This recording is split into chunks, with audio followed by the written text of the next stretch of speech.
రాష్ట్ర కూటమి ప్రభుత్వం బరితెగించి అప్పనంగా కోట్లాది రూపాయల విలువైన కాకినాడ ఆయుష్ కళాశాల భూమిని మాజీ ఎమ్మెల్యే ఎస్వీఎస్ఎన్ వర్మకు కట్టబెట్టి పిఠాపురంలో గత ప్రభుత్వం పేదల ఇళ్ల స్థలాల కోసం కేటాయించిన మసీదు మాన్యం భూములను ఆయుష్ కళాశాలకు ప్రతిపాదనలు పంపడం చాలా హేయమైన చర్య అని సిపిఐ రాష్ట్ర కార్యదర్శి వర్గ సభ్యులు తాటిపాక మధు విమర్శించారు.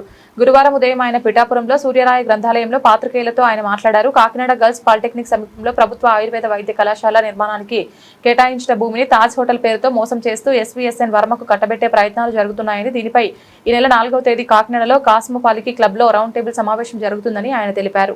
అందరూ పాల్గొన్నారు. మిత్రులారా, కాకినాడ గర్ల్స్ పాలిటెక్నిక్ పక్కన ఆయుష్ ఆసుపత్రి ఉంది. దానికి ఆనుకుని ఆయుష్ కళాశాల కూడా నిర్మాణం కావడానికి 70 కోట్ల రూపాయలను కాకినాడ ప్రస్తుత ఎంపీ ఉదయ్ కుమార్ గారు మంజూరు చేశారు. ఈ సంవత్సరం దాని వర్క్ ప్రారంభించారు. ఆయుష్ ఆసుపత్రి 2 సంవత్సరాలు కావస్తున్నా పూర్తయి ఇంక దాని ఇంకా కాలేదు. ప్రారంభిస్తారేమో అని చూస్తున్నాం. కానీ అంతలో ఒక పిడుగు పడింది.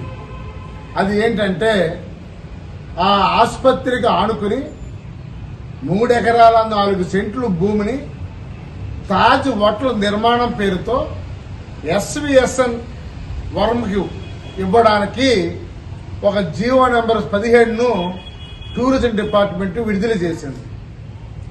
దానికి అనుగుణంగా కాకినాడ జిల్లా కలెక్టర్ గారు గత వైఎస్ జగన్ ప్రభుత్వం పేదలకు మన్యం భూమిని 256, 170 సర్వే నెంబర్లో 230 మందికి ఇళ్ల స్థలాల పట్టాలు మంజూరు చేసింది. దాని పొజిషన్ కూడా చూపించారు. అక్కడ ఆ స్థలాన్ని ఇప్పుడు ఆయుష్ కళాశాల ఇవ్వడానికి ప్రతిపాదనలు పంపించారు. ఇది ఎక్కడ సోద్యమో అర్థం కావట్లేదు. భార్య ఏమో కాకినాడలో, భర్త ఏమో సుదూర ప్రాంతంలో పిఠాపురంలో. కాపురం జరుగుతుందా? ఆసుపత్రి ఏమో కాకినాడ, కళాశాల పిఠాపురం. అది ఎక్కడ?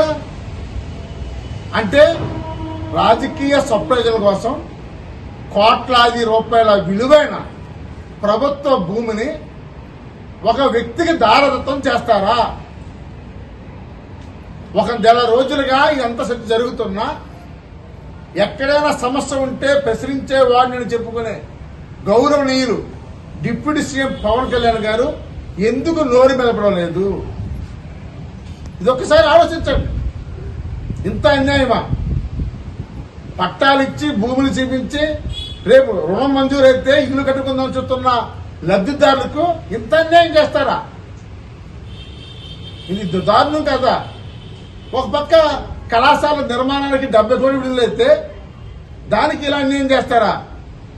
అందుకని దీని మీద భవిష్యత్తులో ఇప్పుడు సిపిఐ పార్టీ కమిటీ కూర్చుని 4వ తారీఖు నాడు జి ఈశ్వరయ్య గారు ఇక్కడికి వస్తున్నారు.